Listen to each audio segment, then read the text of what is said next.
আসসালামু আলাইকুম বন্ধুরা, এদিন দেখতেছেন আমাদের বিলাল কাকার ক্ষেতের একখানি ক্ষেতের ধান এভাবে অপচার করে কোন মানুষের বাচ্চায় জানি এগুলো ক্ষতি করছে। আর আমার ছোট ভাই আছে বিজয়, এজন দেখুন বিজয় এন দাঁড়াও তুমি ভাই, বিশেষ করে লগিয়া তোমরা একখানি ক্ষেতের ধান মনে করো কি তোমরা সিরে থেকে গেছলা না চড়ছি না মোর বললো তো গতকালকে বিকালে আমরা দলা করছি, দলা কই রাই না চতল দিছি আজকে সকালে চুরবো সুরার লাগিয়া চুরার জন্য। তো সকালে আইছি আয়া দেখি এগুলো এলোমেলো ভাবে খেরের মতো লাইরা দিছে, সব সরায় বরায় দিছে।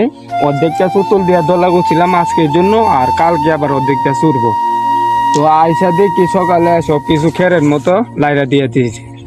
কোনো মানুষের বাচ্চা মনে হয় এগুলা করবে না। যারা কুকুরের ছানা হেরা করবে, যারা কুকুরের বাচ্চা হেরা করবে, কারণ মানুষের বাচ্চার পক্ষে এগুলি সম্ভব না। আসো দেখি আমরা তো দর্শকের আরো দেখাই, এজন দেখতেছেন একখানি ক্ষেতের ধান।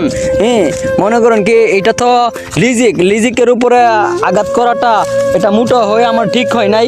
এজন দেখেন ধানগুলি দেখেন কিভাবে হিজাগুলি কিভাবে সুইচা বিটা চিরা বিরা ফেরা লইছে। ঠিক আছে, দেখতেছেন নি আপনারা দেখেন বেশি করে এজন দেখেন। এনে হুদা মনে করেন এজন একখানি ক্ষেতের ধান কিভাবে খেরল লাগান লাইরা দিছে। মানে এটা তো একটা ক্ষতি হয়েছে, ওই যে বিশেষ করে যে ক্ষতিটা হয়েছে, যে ক্ষতিটা করছে হের মা বাপ মনে করেন কি হের বাপ হইলো মনে ফুটকির ফয়দা, আর হের মা হইলো মনে করেন কি গায়ের ফয়দা, আর হ্যাঁ আমার মনটা অন্য মানুষের ফয়দা। মানুষের ফয়দা হইলে হ্যাঁ এটি কইতে করতে লইলে না, আর বিশেষ করে হইলে গিয়া মানুষের ফয়দা হইলে এইগুলি করতে লইলে না। অমানুষের ফয়দা যারা, অমানুষের জন্ম যারা, তারা এইগুলি করতে পারে। ঠিক আছে, অমানুষের বাচ্চা যারা এরা ক্ষতি করবে আরেকজনের, আর মানুষের বাচ্চা যারা হেরা এই ক্ষতি করার চিন্তা ভাবনা আসবেই না।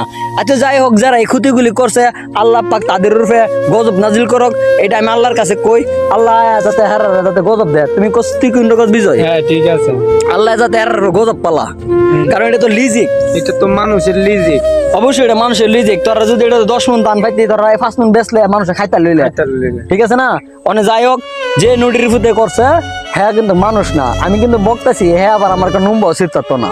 ঠিক আছে, তুই কোনটা কর সিরতারবো না, এই ক্ষতি করতে পারবো, ক্ষতি কইরা কি করবো? ক্ষতি করে আর ঋণে ধরে থাকবো। বুঝছিস না? আল্লাহ তাআলা মানে ছাড় দেয় কিন্তু ছেড়ে দেয় না। ছেড়ে দেয় না। ন্যায় বিচারক আল্লাহ তাআলা একদিন করবে ইনশাল্লাহ।